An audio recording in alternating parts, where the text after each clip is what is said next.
దేవుని వాక్యాన్ని మనము చదువుకుందాం. చూడండి, మనము మొదటి యోహాను పత్రికను ధ్యానం చేస్తూ వస్తున్నాం. 2వ అధ్యాయంలో 7 నుండి 11 వచనాలు మనం చదువుకుందాం.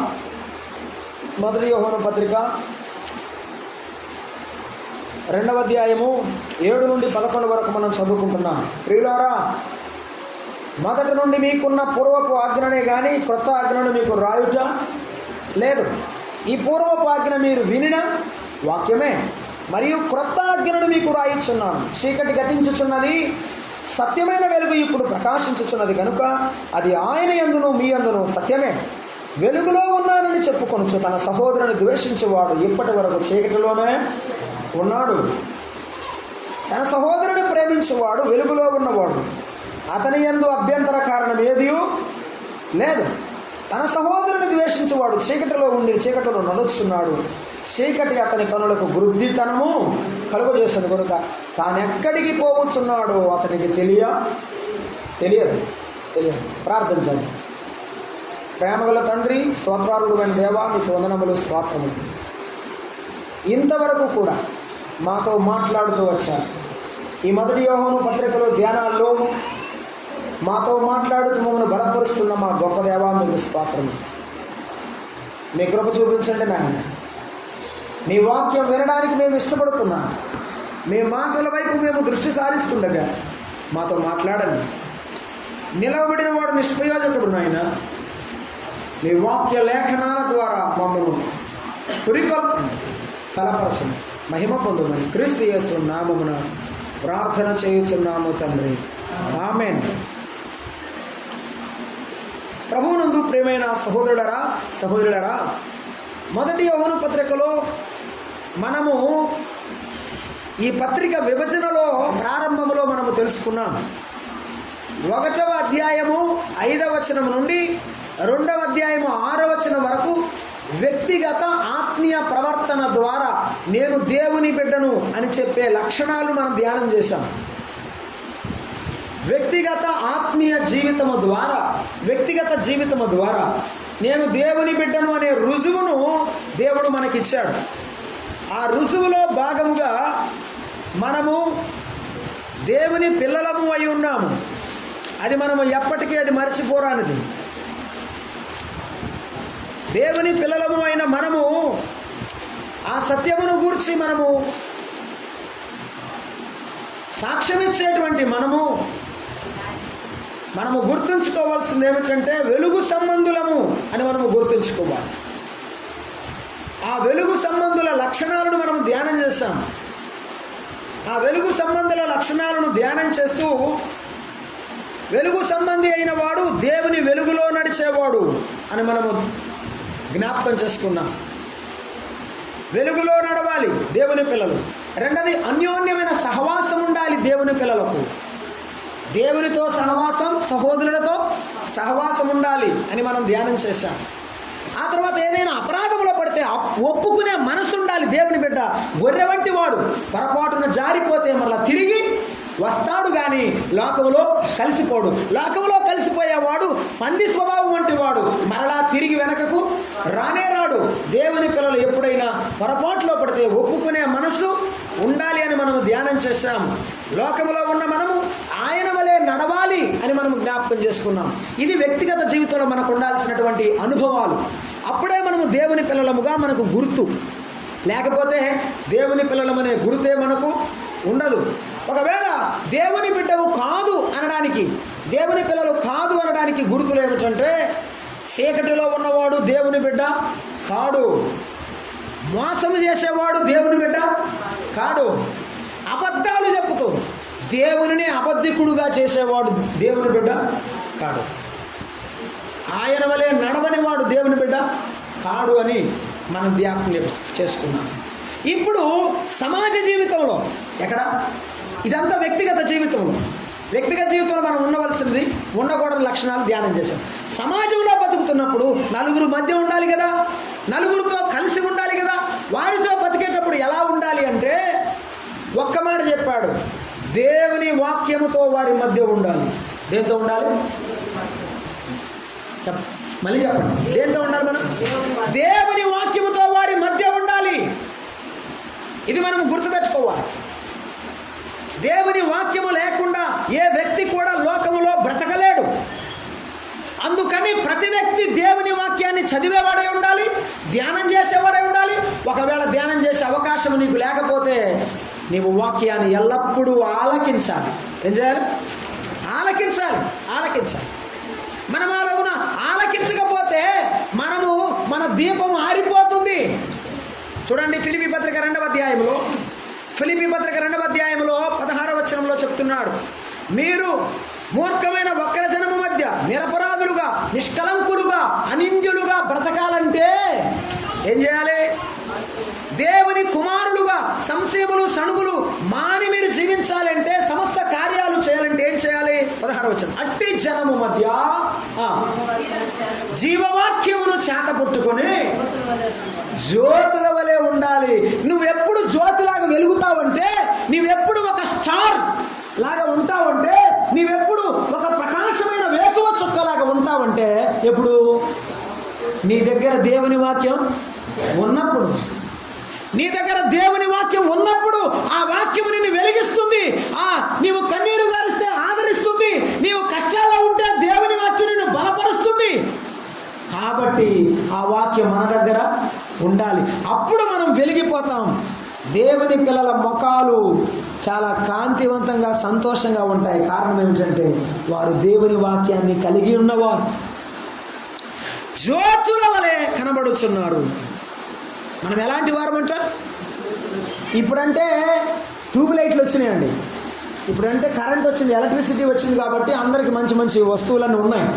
ఇంతకు మునుపు అవి లేవు. ఓ పెద్ద కర్ర, దానికి ఒక గుడ్డ కట్టి కాగడా పెడతారు ఒత్తి. రాత్రిపూట ఎక్కడికైనా ప్రయాణం చేయాలంటే ఆ కాగడా వెలిగించుకొని 10 మంది కలిసి, మళ్ళీ ఒక్కళ్ళే వెళ్ళకూడదు, జంతువులు ఎంపడబడతాయి, క్రూర జంతువులు ఉంటాయి, అవన్నీ వెలిగించుకొని అలాగున్న రాత్రిపూట ప్రయాణం వెళ్తారు. దేవుని వాక్యము కూడా మనకు వెలుగునిచ్చేది. 119వ కీర్తనలో ఏమన్నాడు?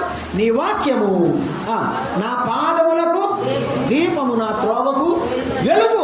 కాబట్టి ఈ వెలుగు నీ చేతిలో ఉండాలి. అది చీకటి ప్రపంచంలో, ఆ మోసయుక్తమైన ప్రపంచంలో, ఆ మాయా ప్రపంచంలో నన్ను నడిపించేది ఆయన వాక్యం. కాబట్టి లోకాన్ని నమ్మకూడదు, లోకంలో ఉన్న మనుషులను కాదు, ఆయన వాక్యాన్ని నమ్మి ఆ వాక్యాన్ని చేతబట్టుకొని వెళ్ళాలి. మనం ప్రయాణం చేసేటప్పుడు ఏముండాలి? మన చేతిలో ఏముండాలి? దేవుని వాక్యం, బైబిల్ మన చేతిలో ఉండాలి. మన ప్రయాణాల్లో దేవుని బైబిల్ మన చేతిలో ఉండాలి. చాలామంది ప్రయాణం మీద వెళ్తుంటారు, ప్రార్థనకు వచ్చినప్పుడు బైబిల్ తెస్తారు. ప్రయాణంలో ట్రైన్లో వెళ్తున్నారు, జర్నీ చేస్తున్నారు, ఖాళీగా కూర్చొని పిచ్చాపాటికి మాట్లాడుకోకపోతే బైబిల్ తీసుకుని కాసేపు చదువుకోవచ్చు కదా. అది మన చేతిలో ఉంటే, మన బ్యాగులో ఉంటే, అన్నీ ఉంటాయి. బ్యాగులో బట్టలు ఉంటాయి, తినుబండారాలు ఉంటాయి. ఆకలి ఇద్దామని ముందుగానే పెట్టుకుంటాం.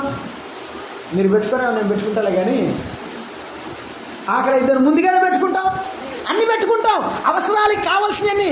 అమ్మాయి మర్చిపోయావా? అది పెట్టు, ఇది పెట్టు, అది పెట్టు అన్నావు, కానీ ఎప్పుడన్నా బైబిల్ పెట్టు అన్నావా? పెట్టుకోవాలి. బైబిల్ కూడా దేవుని వాక్యం ప్రయాణంలో చదువుకుంటూ వెళ్ళాలి.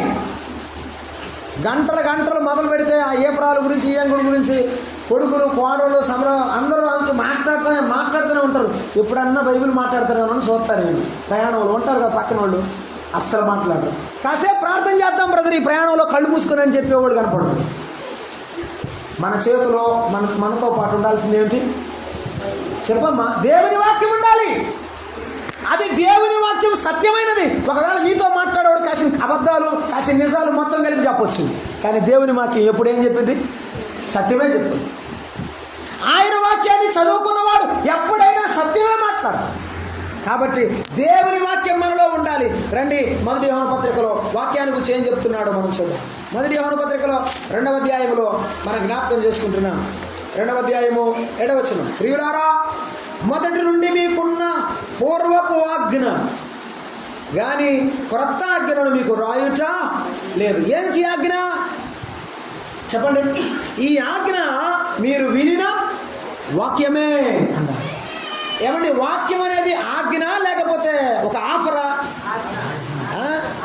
తీసుకుంటే తీసుకో, లేకపోతే లేదు కాదు.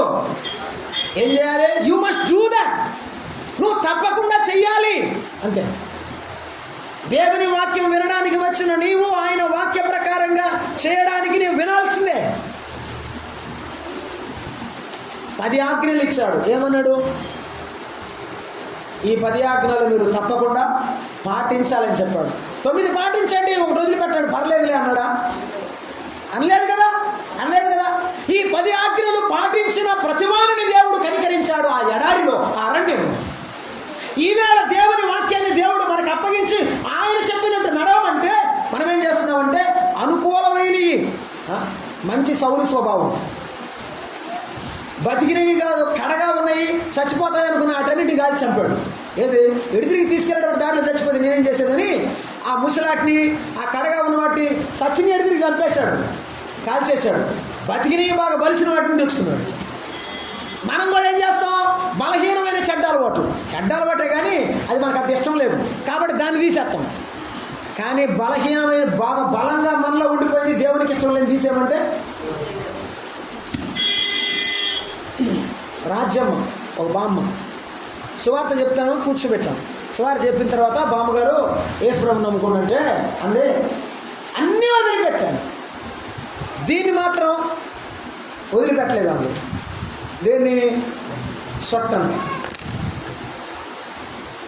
దాన్ని వదిలిపెట్టలేకపోతున్నానయ్యా, అన్నీ వదిలిపెట్టాను, దాన్ని వదిలిపెట్టడం చాలా కష్టంగా ఉంది. మళ్ళీ దాన్ని తంబాకు అంటారు, నోట్లో వేసుకుని నవ్వుతుంటారు, ఆగుద్ది నవ్వుద్ది. అయితే పొగాకు విడిచిపెట్టలేని వ్యసనం అయితే. దేవుని వాక్యాన్ని మనం చదివేటప్పుడు మనలో ఏమైనా కలిగి ఉంటే, మనలో ఏమైనా ఉంటే దాన్ని మనం తప్పకుండా తీసేయాలి. దేవుని వాక్యం అందరికీ సమానమైనది, అది నీకు నాకు సరిపోయింది, ఏ ఒక్కరికి అతీతమైనది కాదు. ఒక ఎక్సెప్షన్ ఎవరికి లేదు, మినహాయింపులు లేవు ఎవరికి. అందరూ వాక్యాన్ని అనుసరించాల్సిందే, వినాల్సిందే. ఈ వాక్యంలో మాటను మనం పట్టుకుందాం. చూడండి, మీరు వినిన వాక్యమే మరియు క్రొత్త ఆజ్ఞను మీకు రాయిస్తున్నాను. అదేమిటి? క్రొత్త ఆజ్ఞ అంట, జాగ్రత్త వినాలి. 10 ఆజ్ఞలు ఇచ్చాడు, 10 ఆజ్ఞలు కాదు. ఇప్పుడు ఏమిటి క్రొత్త ఆజ్ఞ? చీకటి గతించుచున్నది, సత్యమైన వెలుగు ఇప్పుడు ప్రకాశించున్నది కనుక అది ఆయన యందును సత్యమే. సత్యమైన ఆయన వాక్యం, ఆయనలో ఉన్న సత్యమే, అది మనలో ఉన్న సత్యమే. అది జీవవాక్యం అన్నాడు 1వ అధ్యాయం 1వ వచనంలో. ఆ జీవవాక్యం సత్యమైన వాక్యం, సత్యమైన వాక్యం. జీవము ప్రాణమిస్తుంది, సత్యము మనిషి జీవితాన్ని నిలబెడుతుంది. ప్రాణాన్ని నిలబెట్టేది జీవము. సత్యం ఏమిటంటే ఎలా నడవాలో, ఎలా బ్రతకాలో నియమ నిబంధనలు ఇచ్చేది సత్యం. వాక్యం అట్లాంటిది. వాక్యం మనిషిని బ్రతికిస్తుంది, వాక్యం మనిషికి క్రమాన్ని నేర్పిస్తుంది. క్రమము లేని ఈ మానవ జీవితానికి క్రమాన్ని ఇచ్చేది ఒకటే, అది బైబిల్ గ్రంథం, అది ఆయన వాక్యం మాత్రమే. ఈ క్రమము దేవునిలో ప్రభువు నమ్ముకున్న ప్రతి ఒక్కరు ఒక్కసారి 100% పర్ఫెక్ట్ అని నేను చెప్పడం లేదు, గుర్తుంచుకున్నాం. బైబిల్ చదువుతుండగా దేవుడు మనలను క్రమపరుస్తుండగా ప్రతి విధమైన వాటిని నేను తొలగిస్తాను. ఇది మనము గుర్తించుకొని మసులుకొని మనం మార్చుకోవాలి. లేకపోతే దేవుని కృపానుగ్రహం మన మీద, మన కుటుంబాల మీద ఉండదు. ఆ వాక్యమును మనము సత్యమైనదిగా ఎంచి ఆ సత్యమైన వాక్యమును మన జీవితంలో మనము చూపించాలి. ఏమి చూపించమని అడుగుతున్నాడు? ఆ ఒక్క మాట మనం ధ్యానం చేసి ముగిద్దాం. ఏమి చూపించాలి? సత్యం. ఏది సత్యమట? 9వ వచనం. వెలుగులో ఉన్నానని చెప్పుకొను ప్రతివాడు తన సహోదరుని ద్వేషించువాడు. పేరేంటి? ఆయన పేరేంటి? నేను వెలుగు సంబంధిని, నేను వెలుగులో ఉన్నా, నేను వెలుగులో ఉన్నా. పేరు ఏం చెబుతున్నాడు చెప్పండి? నేను ట్యూబ్ లైట్ కింద ఉన్నాను అంటున్నాడు. ఉందాడా? చీకట్లోనే. ఎంత మాయా తెలియట్లేదండి. నేను నడుచుతారు చీకట్లో ఉన్నావు, ఆయన చీకట్లో ఉన్నాయని అంటున్నాడు. నేను ట్యూబ్ లైట్ వేసుకున్నాను అన్నాడండి. మనకు కనపడతలేదా? మనకు కనపడదా? చీకట్లో ఉన్నవాడో వెలుగులో ఉన్నాడో మనకు కనపడదా? కనపడుతుంది కదా. నీవు నేను దేవుని పిల్లలని చెప్పుకుంటూ దేవుని పిల్లలుగా బ్రతకకపోతే, మాటలో కానీ క్రియలో కానీ చేసే పనుల్లో కానీ దేవుని పిల్లలుగా బ్రతకపోతే లోకానికి తెలియదా? లోకానికి కనబడుతుంది కదా. మనమే అమాయకులం, అలా బ్రతకూడదు. నీకు నాకు రెండు కళ్ళే, ప్రపంచానికి చాలా కళ్ళు. అసలు క్రైస్తవుల్ని చూసేది నేను మాట గుర్తు చేస్తా పొద్దునే. మరట ఒక క్రైస్తవుడి చేను అంటారు. చేనేంటి? క్రైస్తవుడి చేను. ఆవులు పోయి మేసేసినాయి. ఏమని? ఆవులు పోయి మేసేసినాయి. ఒక అబ్బాయి ఎంత ఏడు కడతారులే ముసలోళ్ళు, 2 ఏళ్ళు కట్టమను, మేతే మేసిందని పెద్దలు చెప్పి గ్రామ పెద్దలు 2 ఏళ్ళు ఇమ్మన్నారంట. ఆ డబ్బులు కట్టిన ముసలాం ఏముంటుందంటే, మీ క్రైస్తవులే 2 ఏళ్ళు కట్టించుకున్నారు, 1000 రూపాయలు కట్టించుకోవచ్చు కదా అంటున్నారు. వేసింది ఏంటి? చేను. కట్ట కాదు, మూల కాదు, కొసి కాదు, చేను.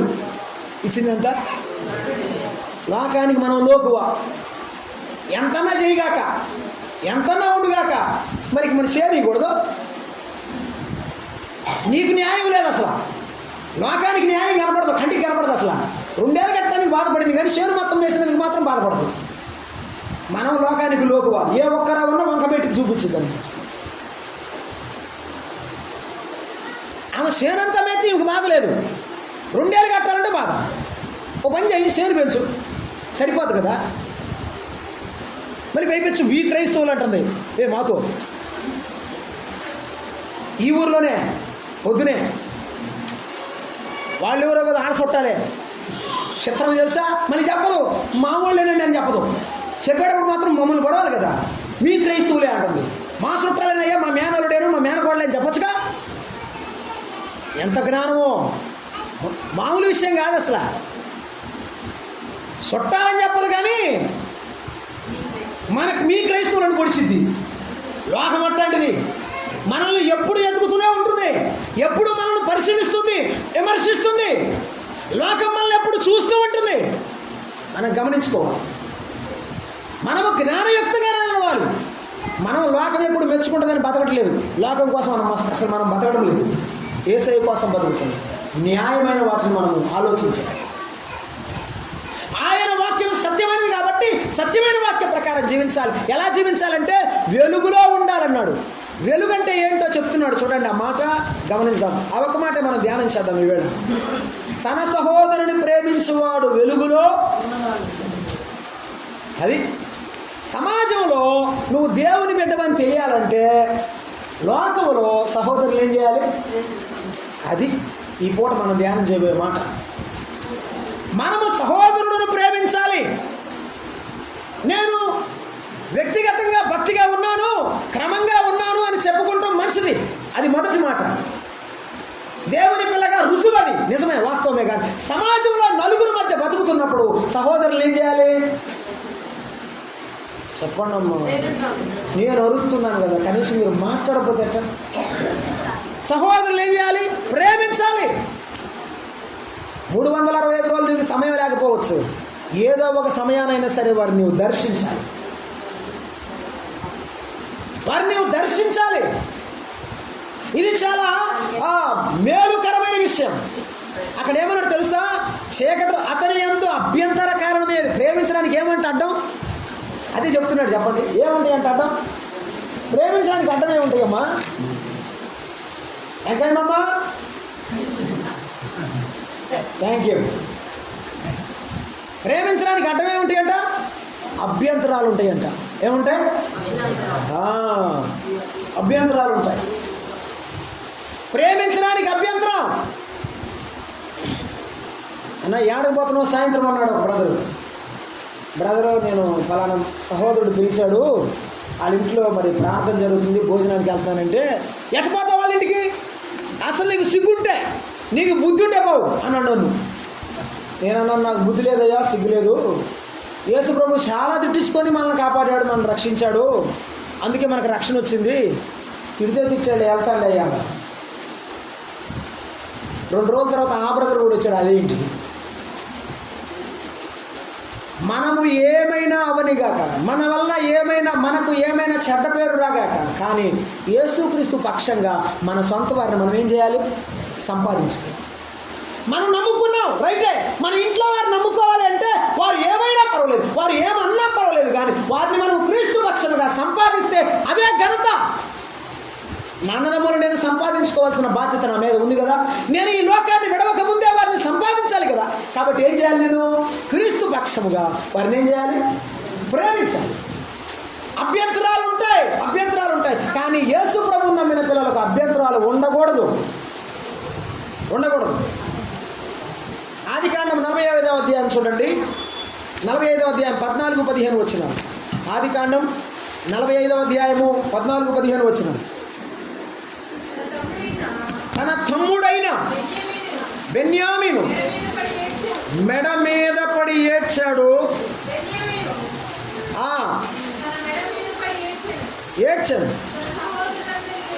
తన సహోదరులందరినీ ముద్దు పెట్టుకున్నాడు యోసేపు. వారి మీద పడి ఏడ్చాడు. అతడు ఏం చెప్తాడంటే, నా దగ్గరకు రండి.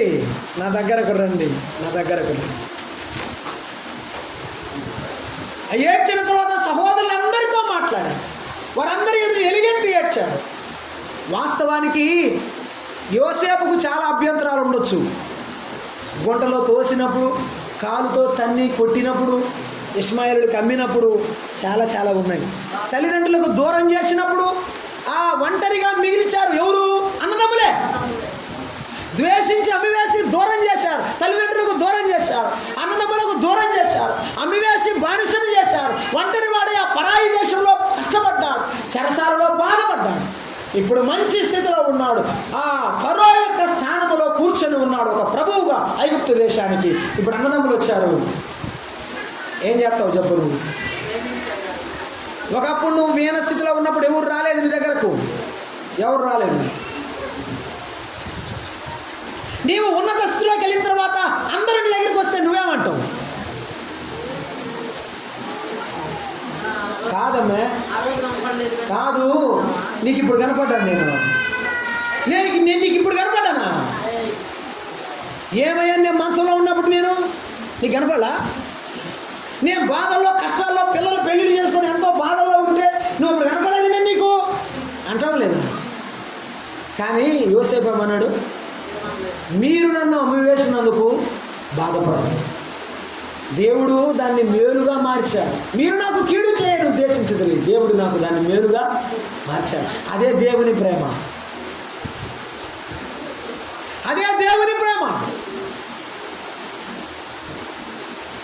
2020 సంవత్సరంలో మీరందరూ ఎరుగుతుంది. నాకు కరోనాకి యాక్సిడెంట్ అయింది. అన్నయ్య, బాబాయ్ అందరూ, అక్క చెల్లెలు అందరూ కూడా ఆటో వేసుకుని నా దగ్గరికి వచ్చారు. నాన్న వాళ్ళు 6 అన్నదమ్ములు, చాలా సంతానాలు ఉన్నాయి. ఎవరు రాలేదు. కరోనా టైం వారికి పాపం అనుకూలత కుదరకు రాలేదో, లేకపోతే ఏం వెళ్దాంలే ఎట్లా వాళ్ళు తిప్పలాడు పడతారు అనుకున్నారో రాలేదు. నేను రికవర్ అయిన తర్వాత మన దగ్గర ప్రార్థన పెట్టుకున్నాం. మనం సిద్ధికూడికి ముగించిన తర్వాత మా ఇళ్లలో ఉన్న అక్క చెల్లెళ్ళు ఉంటారు కదా, నాకు మా బాబాయ్ వాళ్ళు, పెదనాన్న పిల్లలు అందరినీ పిలిచాను మా ఇంటికి. ప్రార్థన పెట్టుకొని మరి ప్రతి సహోదరిని పిలిచాను. అంటే మా పిన్ని వాళ్ళు ఇక్కడ అందరు ఉన్నారు, మా అమ్మ చెల్లెళ్ళు అందరూ ఏడా ఉన్నారు కాబట్టి వాళ్ళు నాతో ఉన్నారు. వీళ్ళు దూరంగా ఉన్నారని వాళ్ళు పిలిచాను. మరి భోజనం పెట్టి బట్టలు పెట్టి పంపించేటప్పుడు మా చెల్లెళ్ళు ఒక మాట అన్నారు, అన్నయ్య నువ్వు బాధలో ఉన్నప్పుడు మేము రాలేదు, కానీ నువ్వు మమ్మల్ని మర్చిపోలేదురా. మేము నిజంగా ఇక నుంచి నీ కోసం ప్రార్థన చేస్తాము. మనం ప్రేమిస్తే తిరిగి మనం ప్రేమను పొందుతాం. మనము ప్రేమిస్తే తిరిగి పొందుతాం. మనమేమి నష్టమో. మనము ప్రేమించడం అలవాటు చేసుకుందాం. ఎవరు మనల్ని ద్వేషించినా ప్రేమించడం అలవాటు చేసుకుందాం. నేటికి మా చెల్లెళ్ళు ఇప్పుడు చెప్తుంటారు, అన్నయ్య ఇలాగే ఉండాలి, మనందరం కూడా కలిసి ప్రార్థన చేయడం మన కోసం.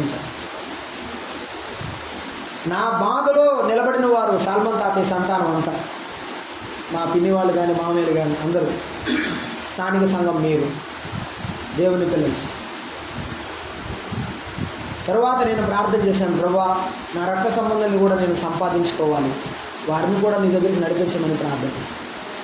యోసేపుకు ప్రేమించడానికి చాలా అభ్యంతరాలు ఉన్నాయి, కానీ ఆ అభ్యంతరాలన్నీ ప్రక్కన పెట్టి వారందరినీ కావాలనుకొని కౌగిలించుకొని వారందరినీ పిలిచి, ఇక నుండి మీరు అక్కడ బాధపడద్దు, నా దగ్గరికి రండి, నా దగ్గర చాలా ఆహారం. ఎవరైనా చెప్తారా? సరే వచ్చారు కానీ ఓ మొత్తం మీ దారిని మీరు కొన్ని అనాలి. ఓ ముద్ద తిని పొండి, కావాలంటే ఒక బత్త బియ్యం తీసుకుని పొండి, ఇక రామాకండి అని చెప్తాడు. ఎవరన్నా అయితే యోసేపు ఏమంటాడు? అక్కడొద్దు, నా తండ్రిని తీసుకురండి, మీరు రండి, మీ పిల్లలు రండి, అందరూ రండి. ఈ ఐగుప్తులో గోషెను ప్రాంతంలో నేను మీకు పొలాలు ఇస్తాను, స్థలాలు ఇస్తాను, ఇక్కడే బతకండి. నాకు దేవుడిచ్చాడు, నేను మీకు ఇస్తాను, రండి. నీతో నాతో బ్రతుకుతానని చెప్పేవాడే నిజమైన స్నేహితుడు, గుర్తుపెట్టుకో. పైకి మాట కాదు, ప్రక్కన నిలబడేవాడు నిజమైన సహోదరుడు. ప్రతి విషయంలో నీతో పాటుగా నిలబడటమే అది నిజమైన ప్రేమ. ఈ సహోదరుడు ఏం చెప్తాడంటే 70 మందికి ఆడబెడతారు చెప్పండి, ఒక మనిషిగా 2 మనుషులుగా. ఎవరన్నా చుట్టాలు ఒకరిద్దరు వస్తారు, మన ఇంటికి కలుపుకుందాం, ఒకరోజు భోజనం పెట్టి 2 రోజులు పెట్టి వారం తర్వాత ఏందో మీకు వారేంటి వీళ్ళు 10 రోజులు అయింది, ఏడ తెచ్చే సరుకులు కూడా నిండుకున్నాయి అమ్మాయి అని చెప్తాము. కానీ 70 మందిని పోషించడానికి యోసేపు వారందరినీ రమ్మన్నాడు. తన తండ్రి వచ్చినప్పుడు తన తండ్రిని చూసి ఎలుగెత్తి ఏడ్చాడు. ఎంత మంచి ప్రేమ! యోసేపు ప్రేమ గలవాడు కాబట్టి దేవుడు యోసేపు సంతానంలో నుండి 2 కుమారులను దీవించాడు. మనషే, ఎఫ్రాయిం 2 గోత్రాలు చేశాడు. అందరికీ ఒకే గోత్రం, కానీ యోసేపుకు మాత్రం 2 గోత్రాలు. అందరికీ ఒక దీవెన, యోసేపుకు 2 దీవెన. ప్రేమ గలవాడు యోసేపు. సంపాదించుకుందాం, ప్రేమతో సంపాదించుకుందాం, ప్రేమించి సంపాదించుకుందాం.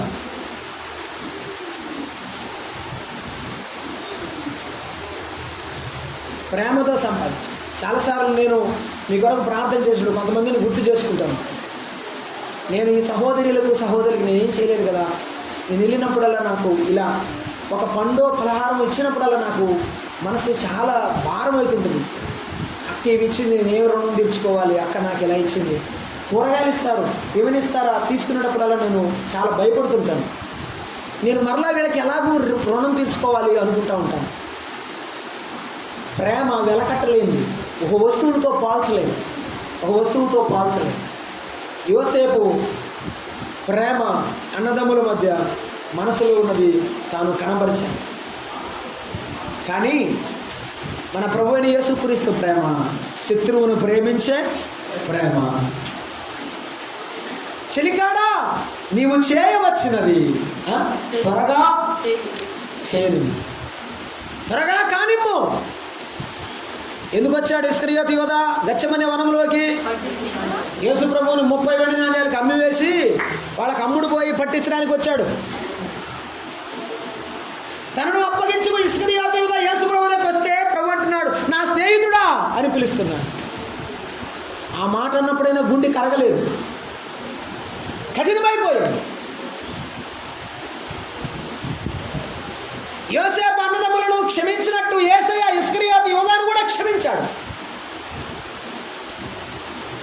యోధాయ చేయబోయే పాపము తెలిసి కూడా క్షమించాడు. చేసిందా, చేయబోయేదా? అసలు చేయబోయేది నీకు తెలిస్తే నువ్వేం చేస్తావు? చేసింది అయితే బాధపడతావు, చేయబోయేదంటే ఏం చేస్తావు? ఆడే గొడవ పెట్టుకుంటావు. అరే తెలిసిన ఎమ్మట నుండి ఇలా చేస్తావా, నమ్మక ద్రోహి అని మనం అక్కడే ప్రశ్నిస్తాం. యోధా ఎటువంటి వాడు? ఆయన పిలుపుతో ఆయనను వెంబడించిన వాడుగా లేడు. ఆయన వెంబటే నడిచాడు, కానీ ఆయనతో ఉన్నాడు, ఆయనతో తిన్నాడు. ఆయన సొమ్ము సంచి దగ్గర పెట్టుకొని ఆ దొంగతనంగా దాన్ని కూడా తిన్నాడు.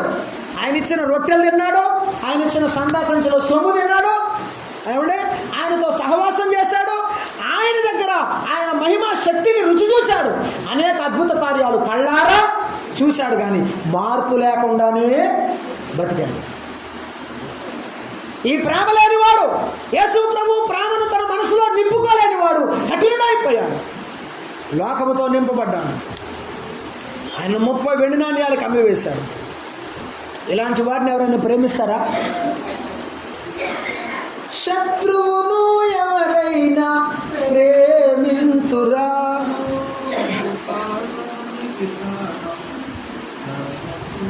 పాడండి, నాకు శరణం గుర్తుకు లేదు. ప్రేమింతురా, ప్రాణానికి ప్రాణమునే ధారపోతురా. శత్రువును ఎవరైనా ప్రేమింతురా, ప్రాణానికి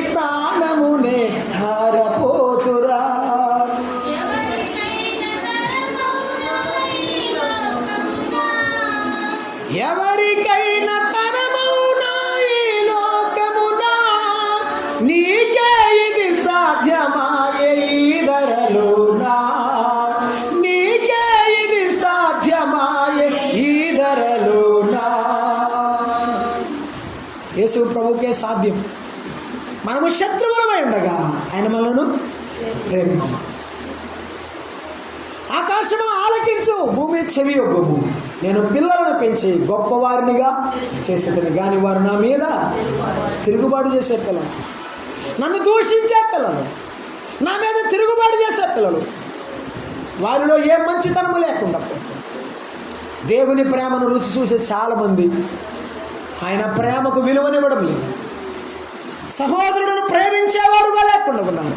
దేవుని ప్రేమ నీలో ఉంటే సహోదరులను ప్రేమిస్తావు. దేవుని ప్రేమ నీలో ఉంటే సహోదరులను వెంబడిస్తావు. వారి బాధల్లో కష్టాల్లో నువ్వు పాలు పంపులు పొందుతావు. దేవుని పిల్లలమైన మనము ప్రేమ కలిగి ఉండాలి. ప్రేమ మన కుటుంబంలో ఉండాలి, ప్రేమ మన సంఘములో ఉండాలి. మనము చేసే ప్రతి పనిలో కూడా ప్రేమ కలిగి ఉండాలి. అందుకే అన్నాడు, ప్రేమ కలిగి సత్యము చెప్పుచు మనం అన్ని విషయములలో ఎదుగుదుము అన్నాడు. అన్ని విషయాల్లో ఎదగాలంటే ఏముండాలట? ప్రేమ.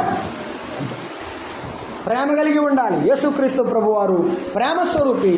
ఆ ప్రేమ స్వరూపి మనందరి కోసం ఈ లోకంలోనికి దిగివచ్చాడు. తన ప్రాణాన్ని మన కొరకు అర్పించి కలువరి శిలువలో మరణించి సమాధి చేయబడి తిరిగి లేచాడు. ఆ ప్రభువుని నమ్ముకున్న మనం ఆ ప్రేమను ఎప్పటికీ మర్చిపోకూడదు. ఇదే క్రీస్తు ప్రేమ అనేకుల కొరకు మనము పంచేవారముగా ఉండాలి. పౌలన్నాడు, నేను రక్త సంబంధికుల కొరకు నా శరీరమును ఇచ్చి వేస్తాను. ఎందుకోసం? మన రక్త సంబంధాలు కూడా యేసయ్యను నమ్ముకోవాలి.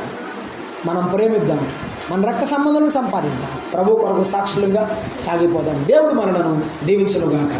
ఆమేన్. ప్రేమగల ప్రభువా, దయాళుడా, స్తోత్రములు. మేము మా సహోదరులను ప్రేమించే మనస్సును మాకు దయచేయాలి. మా ప్రభువా, ఒకరికి ఒకరం ప్రేమించుకుంటాం, ఒకరికి ఒకరం మేము తోడ్పాటు కలిగి ఉంటాం. ఆత్మీయ జీవితంలో ఎదిగే భాగ్యం దయచేయాలి. మీ ప్రేమ గొప్పది నాయన. మమ్మల్ని అందరినీ అన్నదమ్ములుగా అక్క చెల్లెలుగా ఒకచోట చేర్చిన మీ ప్రేమకై స్తోత్రములు. దీవించండి. మీ మాటలు ఆలకించిన ప్రతి బిడ్డలో మీ కార్యము జరిగించమని, సంఘమును దీవించమని, మీ నామమునకు మహిమ ఆపాదించుకుంటూ క్రీస్తు యేసు నామమున ప్రార్థన చేస్తున్నాము తండ్రి.